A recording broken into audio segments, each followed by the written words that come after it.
Mis hermanos, es un gozo y un privilegio poder volver a comunicarnos en esta mañana por este medio, con la esperanza de poder muy pronto volver a reunirnos personalmente aquí en la iglesia para celebrar juntos el Día del Señor.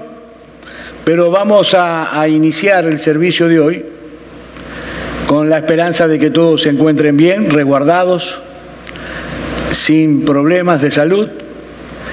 Y vamos a comenzar el servicio con la lectura de la palabra de Dios. El hermano Alex Barrero nos va a traer la porción de las Escrituras. Salmo 9, versículos 7 al 12. Pero el Señor permanece para siempre. Ha establecido su trono para juicio y juzgará al mundo con justicia. Con equidad ejecutará juicio sobre los pueblos. Será también el Señor baluarte para el oprimido, baluarte en tiempo de angustia. En ti pondrán su confianza los que conocen tu nombre, porque tú, oh Señor, no abandonas a los que te buscan. Cantad alabanzas al Señor que mora en Sión. Proclamad entre los pueblos sus proezas, porque el que pide cuenta de la sangre derramada se acuerda de ellos. No olvida el clamor de los afligidos. Vamos a orar. Gracias, Padre, te damos en esta mañana por la abundancia de tu misericordia, por la verdad de tu salvación. Te alabamos y te exaltamos, Señor. Nos gozamos y nos alegramos en ti. Tú eres nuestra roca y fortaleza. Tú eres nuestra esperanza y nuestra seguridad. Tú eres nuestro refugio en todo tiempo. Te damos gracias también por la gran salvación a la cual tú nos has llamado, con un llamamiento eficaz, poderoso e irrefutable, el cual nos asegura que un día estaremos en tu presencia por toda la eternidad. Gracias por habernos escogido y atraernos hacia ti para que habitemos contigo. Padre, reconocemos también que somos pecadores y que te hemos fallado. Por eso nos acercamos hoy confiadamente al trono de la gracia, para alcanzar misericordia y hallar gracia para el oportuno socorro que solo viene de ti. Concédenos morir diariamente al pecado, para que podamos vivir con nuestro Señor en la alegría de su resurrección y por medio de Él, nuestro Salvador que vive y reina contigo, y por tu Santo Espíritu, un solo Dios, ahora y por siempre. Amén.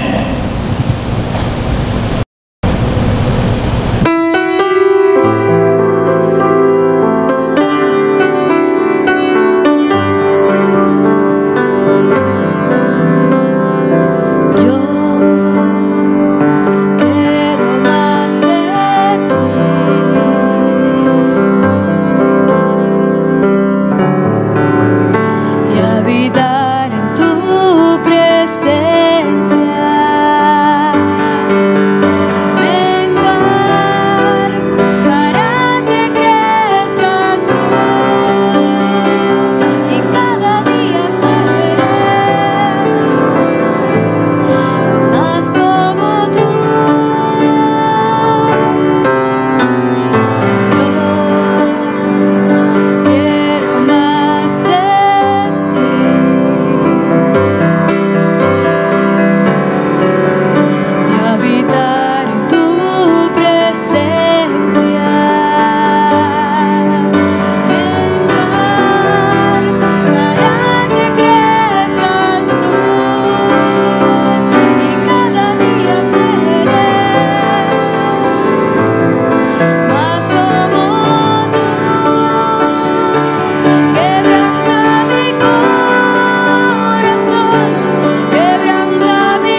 Hermanos, hemos llegado al momento de la predicación de la palabra de Dios, pero antes de pasar al mensaje propiamente dicho, voy a pedirles a ustedes que allí donde están se unan a mí para que juntos pongamos este tiempo en manos de nuestro Dios.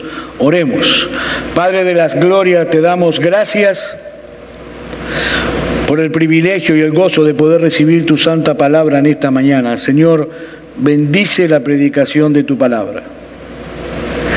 Que tu palabra nos infunda confianza y dependencia de ti, Señor.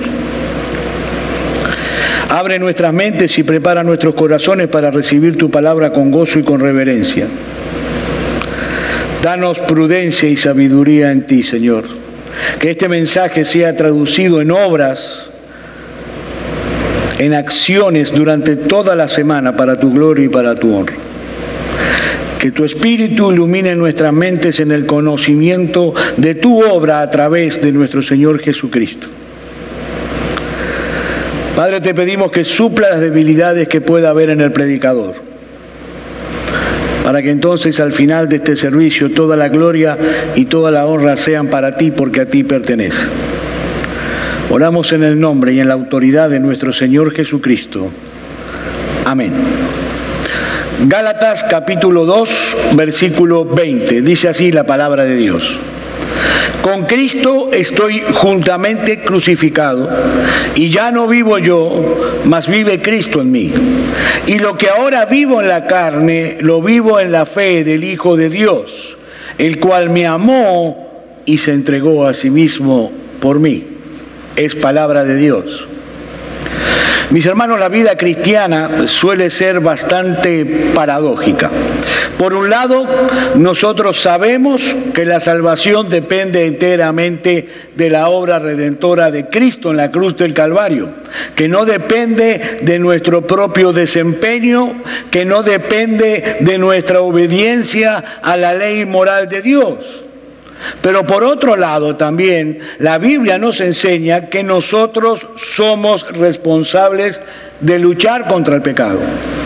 Nosotros somos responsables de hacer uso de todos los medios de gracia que Dios ha provisto para que nosotros podamos crecer espiritualmente, para ser cada vez más semejantes a nuestro Señor Jesucristo. Así que estamos en paz con Dios, pero a su vez estamos envueltos en una guerra espiritual. Una guerra espiritual que solo termina con la muerte. Un autor escribió: solo podremos librarnos de este cuerpo de muerte con la muerte del cuerpo. El problema radica en que no todos los verdaderos creyentes saben manejar de una forma adecuada la tensión que esto produce. Y entonces tienden a irse a cualquiera de los dos extremos. Es decir, algunos enfatizan la gracia de Dios en Cristo por encima de todo, como si los creyentes no tuviéramos ninguna responsabilidad en nuestro propio crecimiento en gracia, en nuestra lucha con el pecado. Y otros, en cambio, por el contrario, prefieren enfatizar nuestra propia responsabilidad y no hablar tanto de la obra perfecta de Cristo a nuestro favor. No sea cosa que terminemos promoviendo un cristianismo fácil, un cristianismo superficial. Pero lo cierto es, mis hermanos, que resulta absolutamente imposible escoger solamente uno de estos dos aspectos de la vida cristiana, como nos enseña este texto que yo acabo de leer hace unos momentos. Y ese versículo 20 de Gálatas 2 es un texto sumamente familiar para la mayoría de los creyentes. Es más, algunos lo saben hasta de memoria. ¿Y qué pasa? Fácilmente corremos el riesgo de perder de vista lo que realmente nos enseña. Mis hermanos, el apóstol Pablo está resumiendo aquí de una forma brillante la doctrina bíblica de la salvación y sus implicaciones. De manera que si tú logras entender correctamente la enseñanza de este versículo, vas a cimentar tu vida cristiana sobre una base sólida, sobre una base estable. Pero antes de comenzar con el estudio de la enseñanza de este texto, es imprescindible, como suelo decir habitualmente, poner el texto en su contexto para poder entender de qué está hablando Pablo aquí. Mis hermanos, estas palabras fueron pronunciadas por el apóstol Pablo en el contexto de una severa amonestación al apóstol Pedro por la manera en la que él se estaba conduciendo con algunos miembros de la iglesia que no eran judíos de nacimiento, no eran judíos de raza. Dice el pasaje anterior en Gálatas capítulo 2, versículos 11 y 12, pero cuando Pedro vino a Antioquía, le resistí cara a cara porque era de condenar. Pues antes que viniesen algunos de parte de Jacob, comía con los gentiles. Pero después que vinieron, se retraía y se apartaba porque tenía miedo a los de la circuncisión. Es decir, debido a que en el Antiguo Testamento, para el pueblo de Israel había ciertas restricciones con respecto a las comidas, algunos en la iglesia no sabían cómo manejarse exactamente con los cristianos que eran de origen gentil, es decir, no eran judíos de nacimiento, no eran judíos de raza. ¿Por qué? Porque los gentiles no tenían ningún tipo de restricción con la comida, comían de todo. Ahora, el punto es que Pedro no debía tener ninguna duda con respecto a ese tema, porque él tuvo el privilegio de escuchar de la propia boca del Señor Jesucristo durante su ministerio que el Señor purificó los alimentos. Dice Marcos capítulo 7, versículos 18 y 19, y él les dijo: ¿también vosotros estáis así sin entendimiento? ¿No entendéis que todo lo de fuera que entra en el hombre no lo puede contaminar, porque no entra a su corazón, sino en el vientre y sale a la letrina? Esto decía haciendo limpio todos los alimentos. Pedro conocía perfectamente el significado de esas palabras del Señor Jesús, así que durante un tiempo Pedro estuvo compartiendo sin ningún tipo de problema con sus hermanos gentiles, comiendo con ellos todo tipo de comida sin ningún problema. Pero ¿qué pasó? En cuanto llegaron un grupo de judíos de raza, judíos de nacimiento provenientes de Jerusalén, Pedro comenzó a apartarse de los gentiles. El gran apóstol Pedro comenzó a dejar a los gentiles de lado, no porque él haya cambiado sus convicciones, sino por temor al qué dirán los judíos de raza. Versículo 14 de Gálatas 2.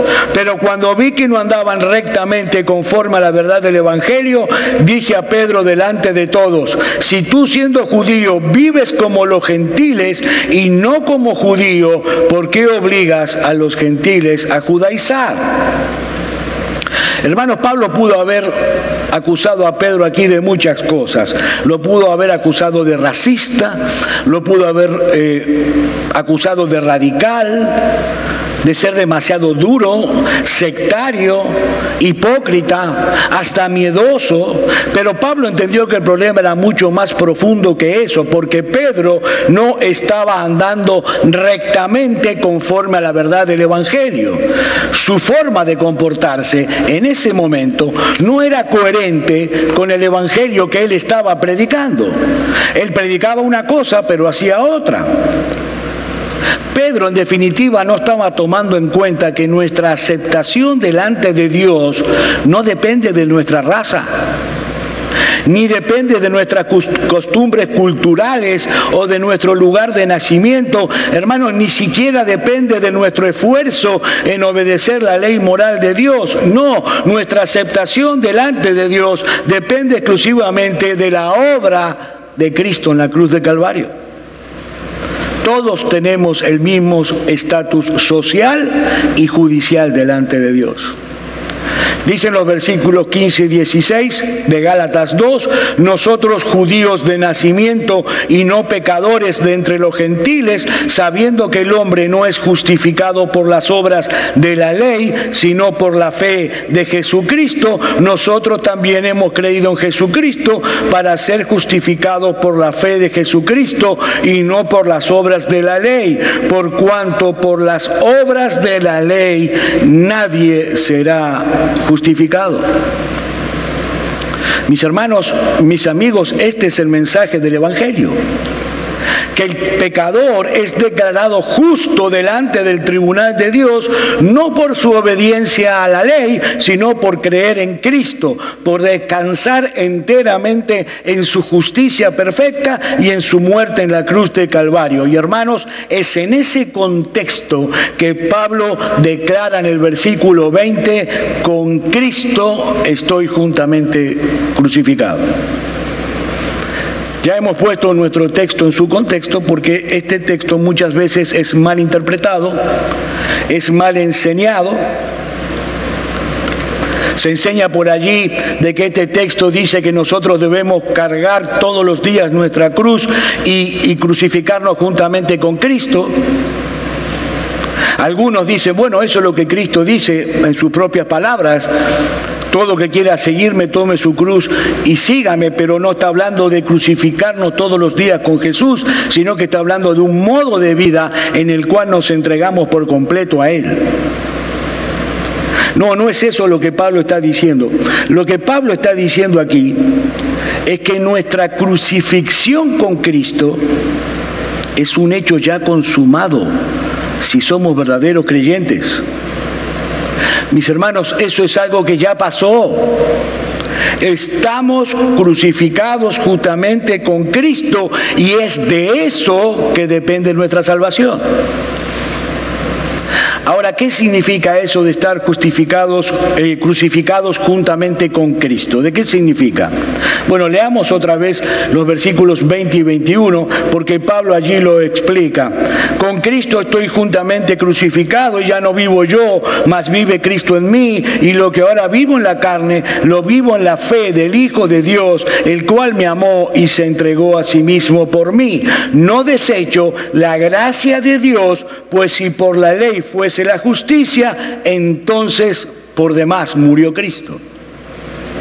Pablo está diciendo aquí que si fuese posible de que un hombre se salvara a sí mismo guardando la ley, la muerte de Cristo no tendría ningún sentido.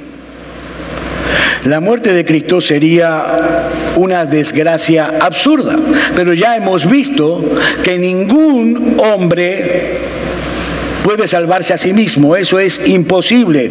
No puede salvarse guardando la ley. Por lo tanto, la muerte de Cristo sí tiene sentido, mis hermanos, porque Él murió en nuestro lugar, porque nosotros somos la razón de su muerte. Aunque Él nunca violó la ley de Dios, Él decidió asumir nuestro lugar en la cruz del Calvario, de tal manera que su muerte cuenta como si fuera nuestra muerte. Eso es lo que Pablo está diciendo. Y mis hermanos, yo les pido mucha atención porque lo que voy a decir seguidamente puede ser muy chocante, muy difícil de entender. Todos los creyentes estamos unidos a Cristo por medio de la fe. ¿Sí? Se trata de una unión que es espiritual, que es misteriosa, que es difícil de interpretar, de entender, pero es tan real, es tan cierto como que ustedes están en este momento mirando este video. Eso es una verdad ciertísima. Y por sorprendente que pueda parecer, en virtud de esa unión que nosotros tenemos con Cristo por medio de la fe, mi hermano, mi hermana, hace más de 2000 años tú fuiste crucificado juntamente con Él en la cruz. Eso fue así. Aquí estaba Cristo y aquí estaba la cruz, pero en medio estabas tú y yo. Entre medio de Cristo y la cruz estabas tú. fuiste crucificado juntamente con Cristo. Veamos cómo Pablo lo explica en Romanos capítulo 6, versículo 4 al 7. De paso, Romanos capítulo 6 no es otra cosa más que una ampliación de Gálatas 2:20 que estamos estudiando hoy. Dice el apóstol Pablo: por tanto somos sepultados juntamente con él para muerte en el bautismo, a fin de que como Cristo resucitó de los muertos por la gloria del Padre, así también nosotros andemos en vida nueva. Porque si fuimos plantados juntamente con él en la semejanza de su muerte, así también lo seremos en la de su resurrección, sabiendo esto, que nuestro viejo hombre fue crucificado juntamente con él. Repito, que nuestro viejo hombre fue crucificado juntamente con él para que el cuerpo del pecado sea destruido, a fin de que ya no sirvamos más al pecado. Porque el que ha muerto ha sido justificado del pecado. Es decir, si cada uno de nosotros, los creyentes, fuimos crucificados juntamente con Cristo en la cruz, eso significa, mi amado hermano, mi amada hermana, que nuestro antiguo yo, ese yo que había violado la ley de Dios en incontables ocasiones, de diferentes maneras, durante toda nuestra vida, no existe más. ¿Tú has escuchado eso, mi hermano? El antiguo yo, ese que violó la ley, ese individuo ya no existe más. Fue crucificado con Cristo. Ese individuo fue clavado en la cruz juntamente con Cristo. Por tanto, todas nuestras deudas con la justicia divina de Dios fueron canceladas definitivamente. ¿Por qué? Porque el yo que hizo todas esas cosas está muerto para los ojos de Dios. Mi hermano, mi hermana, piensa por un instante en la cosa más vergonzosa que hayas hecho en tu vida. Todos tenemos un pasado y todos tenemos detrás cosas de las cuales realmente nos avergonzamos. Bueno, si tú eres un verdadero cristiano, si tú eres una verdadera cristiana, esa deuda ya ha sido pagada en la cruz de Calvario, porque tú también moriste allí. Vamos a suponer un ejemplo, que una persona tiene una gran deuda en el banco y se muere. Bueno, entonces ya no debe nada. Si la persona muere, ya no debe nada. Esa es una de las bendiciones de morirse, que las deudas desaparecen. No hay más deuda. Bueno, lo mismo podemos decir de cada creyente en la presencia de Dios. Tú ya no tienes deudas, porque la persona que cometió todos esos pecados murió en la cruz. Pablo lo explica en 2 de Corintios capítulo 5, versículo 17, de modo que si alguno está en Cristo, nueva criatura es. Las cosas viejas pasaron, he aquí todas son hechas nuevas. Y en Colosenses capítulo 3, versículo 3 dice, porque habéis muerto y vuestra vida está escondida con Cristo en Dios. Y agrega en el versículo 4, cuando Cristo, vuestra vida, se manifieste, entonces vosotros también seréis manifestados con Él en gloria. Es decir, así como nosotros participamos de la muerte de Cristo, también participamos de su resurrección. Así como participamos de su muerte por causa de nuestra unión con Él por medio de la fe, de la misma manera, mi hermano, mi hermana, cuando el Señor se levantó de la tumba al tercer día, tu nuevo yo resucitó juntamente con Él. ¿Y sabes cuándo eso se hizo una realidad en tu vida? El día que tú creíste en Cristo como tu Señor y Salvador. Ese día. Mi hermano, mi hermana, presta mucha atención porque esto es vital, crucial para tu vida espiritual. Estamos unidos a Cristo y por causa de esa unión con Cristo, tu antiguo yo pecador fue clavado en la cruz del Calvario. Pero Cristo no se quedó en la tumba. Cristo resucitó al tercer día y por esa misma unión que tenemos con Él, ahora tú experimentas su resurrección. ¿Y esto qué significa? Bueno, que el poder del Cristo resucitado es lo que ahora energiza tu vida para que tú puedas vivir para Dios a pesar de las luchas que experimentas cada día por causa del pecado que todavía mora en ti. Leamos otra vez Romanos 6 que leímos hace un momento.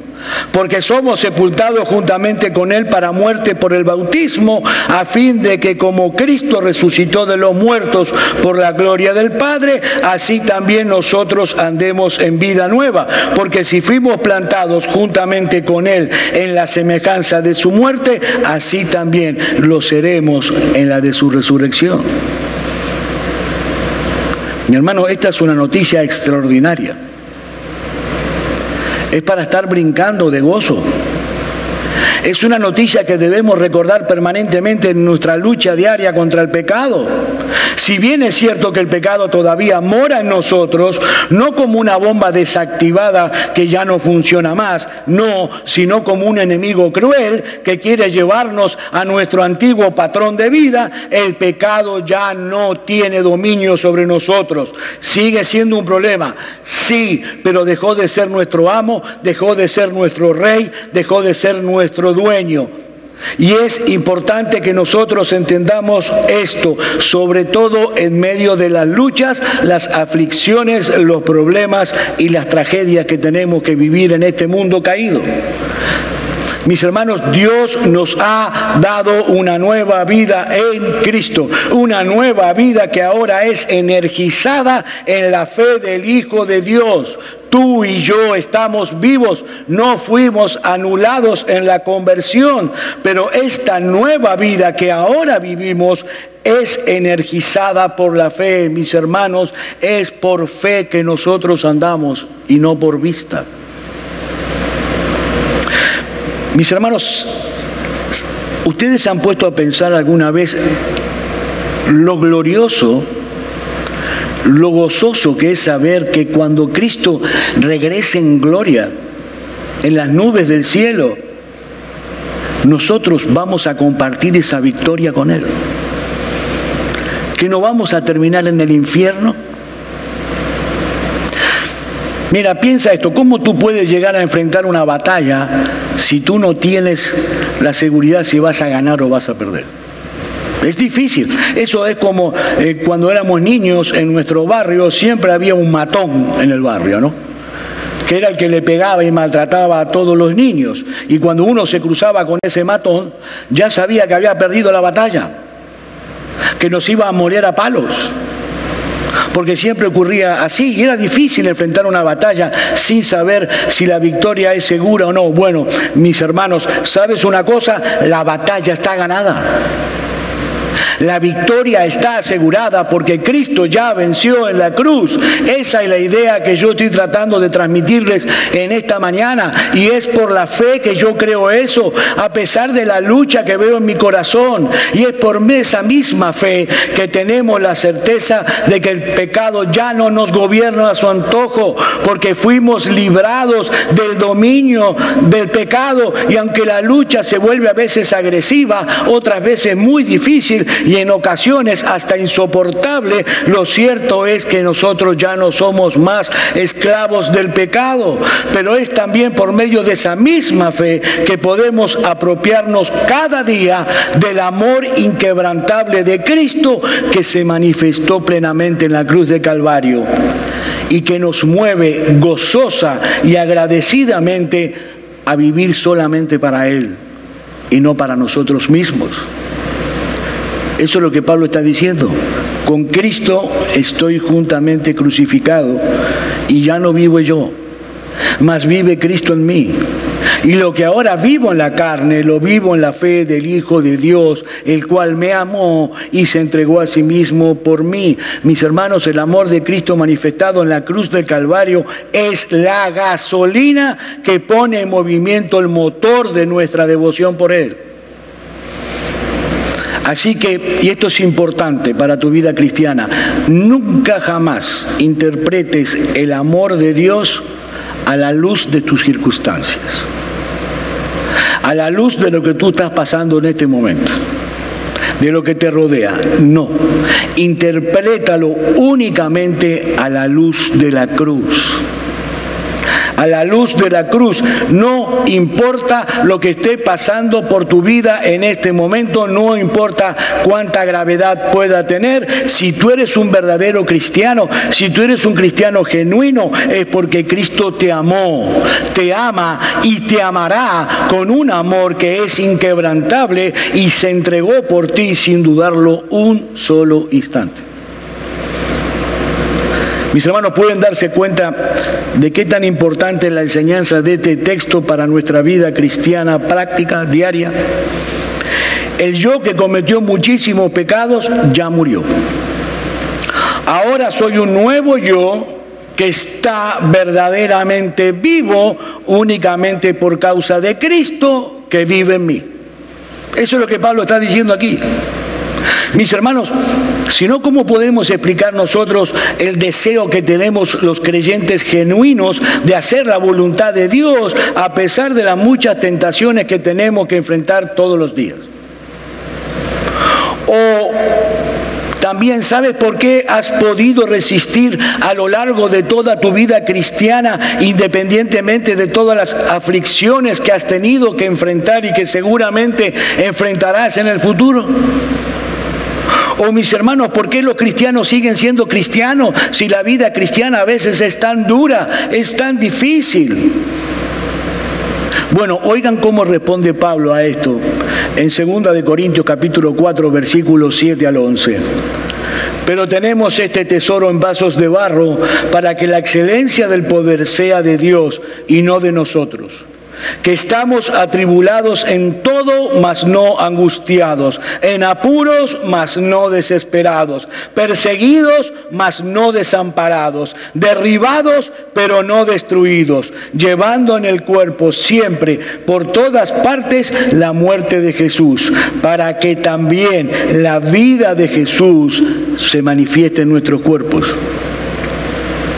O sea, que cuando tengo problemas, dificultades, aflicciones, y a pesar de eso todavía yo sigo corriendo la carrera de la fe con los ojos puestos solamente en Jesús, es porque la vida de Jesús se está manifestando en mí. Mis hermanos, Él mora en nosotros a través de su Espíritu.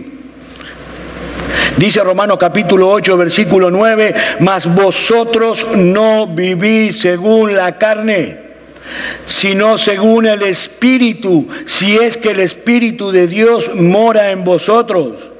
Y si alguno no tiene el Espíritu de Cristo, no es de Él. Hermanos, nosotros no tenemos la capacidad intelectual de entender del todo cómo es eso que el Espíritu Santo mora en nosotros. Eso es incomprensible para nuestra mente finita. Pero aún así Dios quiso revelarlo en su palabra, sabiendo de antemano que nosotros no íbamos a poder entenderlo del todo.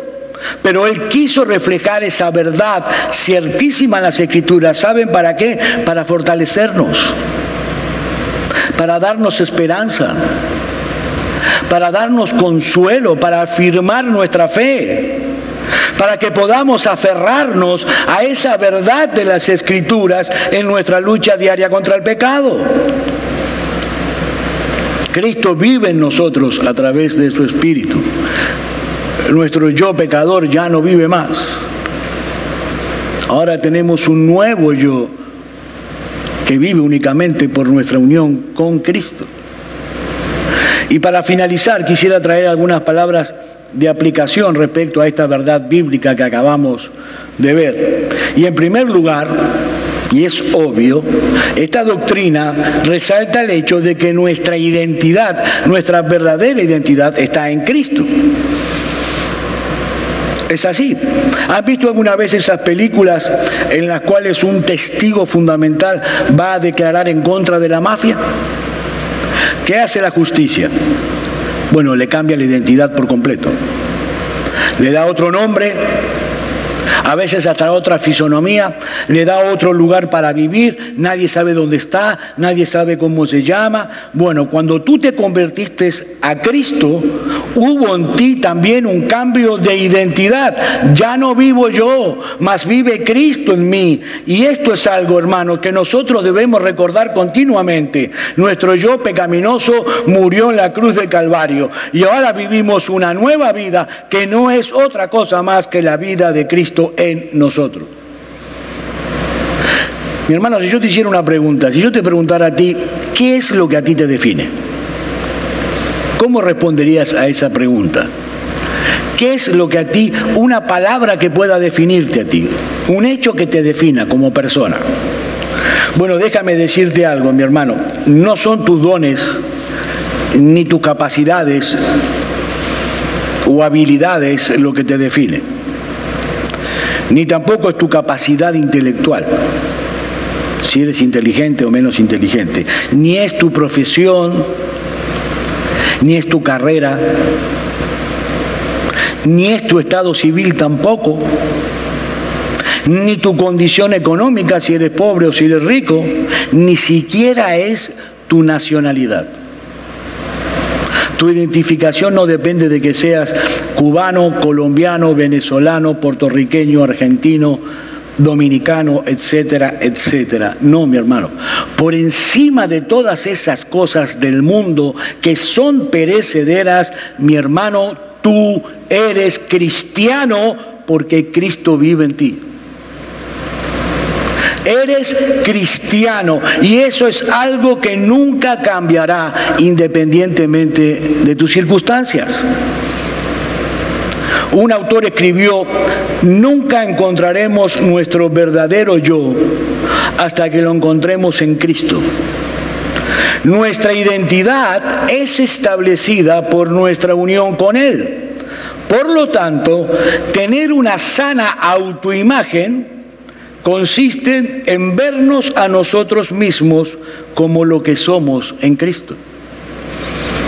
Es así como Dios nos ve. Cristo, mi hermano, es la razón de cada una de las bendiciones que Dios derrama sobre tu vida todos los días. No es porque seas bueno, no es porque le caigas simpático, las bendiciones son por Cristo. Miren, supongamos, volvamos al ejemplo del banco que traje hace un momento. Supongamos otra vez, tú tienes una gran deuda bancaria, sideral, en el banco. Y aparece una persona generosa que decide pagar esa deuda a tu favor. Y la paga. En ese caso, el saldo de tu cuenta es 0. ¿Sí? Tú no debes nada porque este hombre pagó todo, pero tampoco tienes nada porque esa persona se limitó a pagar la deuda. Tu saldo es 0. Bueno, mis hermanos, Cristo no solamente pagó nuestra deuda, sino que mucho más glorioso que eso, porque Él puso en nuestra cuenta todas las riquezas de su justicia perfecta. Todas las riquezas de su justicia perfecta. Es mucho más glorioso que eso. En segundo lugar, esta enseñanza bíblica es un poderoso aliciente en nuestra lucha contra el pecado, porque el pecado ya no se enseñorea más de nosotros. No somos salvos por guardar la ley, pero fuimos salvos para guardar la ley. Que nadie se equivoque con eso. Podemos luchar contra el pecado porque ya no somos sus esclavos. Como dice Pablo en Romanos 8, que leímos hace un momento, que lo que la carne no pudo hacer, ahora el Espíritu te capacita a ti para poder hacerlo, obedecer la ley. En tercer lugar, esta enseñanza es un antídoto contra el orgullo espiritual, un poderoso antídoto contra el orgullo espiritual. Y mis hermanos, esa es una maldición para la iglesia hoy, el orgullo espiritual.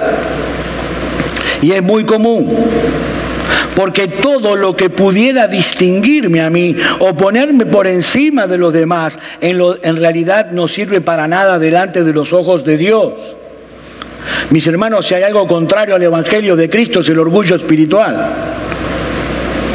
Dice 1 Corintios capítulo 4, versículo 7, porque ¿quién te distingue o qué tienes que no hayas recibido? Y si lo recibiste, ¿por qué te glorías como si no lo hubieras recibido? ¿Qué es lo que Pablo está diciendo aquí? Bueno, que como los cristianos sabemos perfectamente que si nosotros tratamos de compararnos con el carácter moral de Dios, vamos a quedar muy mal parados porque Dios es perfecto. Entonces preferimos compararnos con los demás hermanos de la iglesia. Yo no soy perfecto, pero soy más espiritual que fulano. Yo no soy perfecto, pero en la iglesia no hay uno solo de los hermanos que me lleguen a los tobillos. Yo soy mejor que aquel. Ese es el sentido de competencia, mis hermanos, lo que produce la discordia y la división en la iglesia. Y saben una cosa, nos coloca en la posición de tener que defendernos todo el tiempo. ¿Por qué? Porque es mi reputación lo que está en juego, y mi reputación es lo único que cuenta. Es mi honor. Y nadie puede mancillar mi honor, porque yo soy fulano de tal. Mis hermanos, no es así. No es así. Miren, en el cristianismo hay uno solo que merece toda la gloria, todo el honor y toda la alabanza. Nuestro gran Dios y Salvador Jesucristo. Nadie más, absolutamente nadie más. Todos los creyentes somos aceptados igualmente en la presencia de Dios por causa de Él. Hermanos, Pablo nos dice en este texto que la muerte de Cristo en la cruz no tendría ningún sentido si nosotros hubiésemos podido salvarnos por nosotros mismos, por nuestra propia obediencia, por nuestra propia capacidad. De haber sido así, la muerte de Cristo dejaría de ser una gran muestra de amor de parte de Dios para llegar a ser la cosa más absurda que pudiera haber ocurrido jamás en la historia humana. Pero sabemos que eso no fue así, mi hermanos. Si Él murió para salvarnos, esa muerte lo significa todo para nosotros. Dice Romanos capítulo 5, versículo 8, mas Dios muestra su amor para con nosotros, en que siendo aún pecadores, Cristo murió por nosotros. Y mi amigo que estás mirando este mensaje en el día de hoy, sin Cristo reinando en tu corazón, déjame decirte algo. Dios en su misericordia te ha dado el privilegio de poder escuchar el mensaje del Evangelio cuando tú todavía estás a tiempo de volverte de tu pecado, de arrepentirte y de confiar únicamente en la obra de salvación diseñada por Dios y proclamada a través de la Biblia para dejar al hombre sin excusas. Amigo mío, Dios ha provisto en Cristo la justicia que tú necesitas y hoy te lo ofrece libremente en el Evangelio a todo aquel que crees. Yo te ruego en esta mañana que tú no desprecies el privilegio que se te ha concedido y acógete a esa misericordia. ¿Sabes por qué? Porque si hay algo que deleita el corazón de Dios, es perdonar a pecadores. Mi amigo, ven a Cristo, ven a la cruz. Vamos a orar. Padre, te damos gracias por la bendición y el privilegio de poder haber recibido tu santa palabra en esta mañana. Te damos gracias, Señor, porque te ha placido revelarte a ti, a cada uno de nosotros individualmente, en forma personal, conforme a tu santa voluntad. Te pedimos ahora que tú permitas que esta palabra penetra en cada uno de nosotros con poder, para que podamos obtener así los principios necesarios para poder conocerte y entenderte cada vez más en este paso por la tierra. Padre, te pedimos discernimiento y sabiduría en tu revelación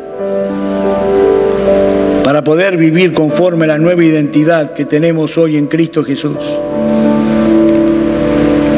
Como verdaderos hijos tuyos, como verdaderos discípulos de nuestro Señor,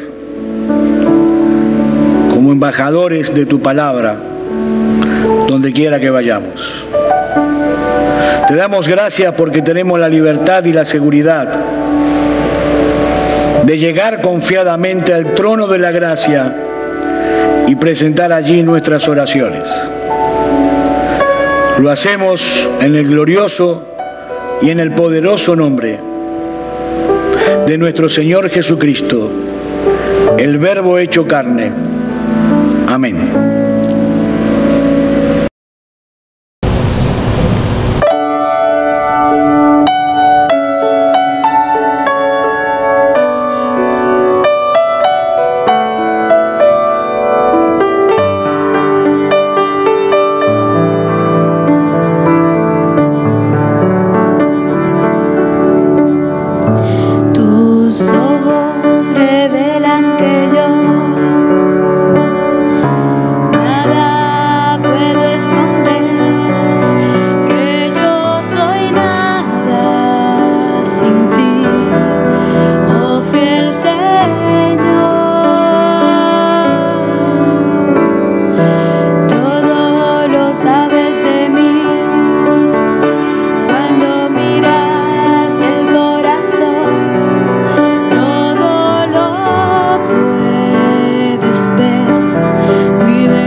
Mis hermanos, para finalizar el servicio, reciban ustedes la bendición sacerdotal.